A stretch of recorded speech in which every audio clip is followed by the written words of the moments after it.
నెల్లూరు జిల్లా కందుకూరులోని ప్రశాంతి థియేటర్ సమీపంలో doctor Sunil heart care centre నందు కనిగిరి ఎమ్మెల్యే ముక్కు ఉగ్ర నరసింహారెడ్డి శక్తి చిన్నపిల్లల అధునాతన వైద్యశాలను ప్రారంభించారు. మెట్రోపాలిటన్ సిటీలలో ఉండే అధునాతన వైద్య పరికరాలతో కందుకూరులోని శక్తి వైద్యశాలలో డాక్టర్ అశోక్ చౌదరి ఏర్పాటు చేయడం సంతోషంగా ఉందన్నారు. అంతర్జాతీయ ప్రమాణాలు కలిగి అత్యాధునిక పరికరాలతో చిన్నపిల్లలకు వైద్యం కందుకూరులోనే అందుతుందని తెలిపారు. ఈ అవకాశాన్ని సద్వినియోగం చేసుకోవాలని ఎమ్మెల్యే ముక్కు ఉగ్ర నరసింహారెడ్డి తెలిపారు.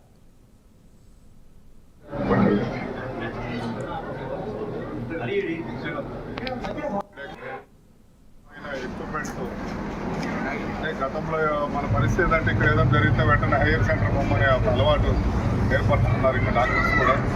అది కాకుండా మన ప్రాంతంలోనే బెంగళూరు మరియు విజయవాడ లెవెల్ సెటప్ని ఇక్కడ ఎస్టాబ్లిష్ చేసినందుకు డాక్టర్ చౌదరి గారిని అప్రిషియేట్ చేస్తూ, ఎందుకంటే అందరం బయట ప్రాంతాలకు వెళ్ళి డబ్బు సంపాదించాలనే ఒక ఆలోచనతో ఉన్న ఈ తరుణంలో మన ప్రాంతంలో మన ప్రజలకు ఇక్కడ సేవలు అందించాలని ఇక్కడికి వచ్చి వారిని ప్రారంభించడాన్ని మన కందుకూరు ప్రజలు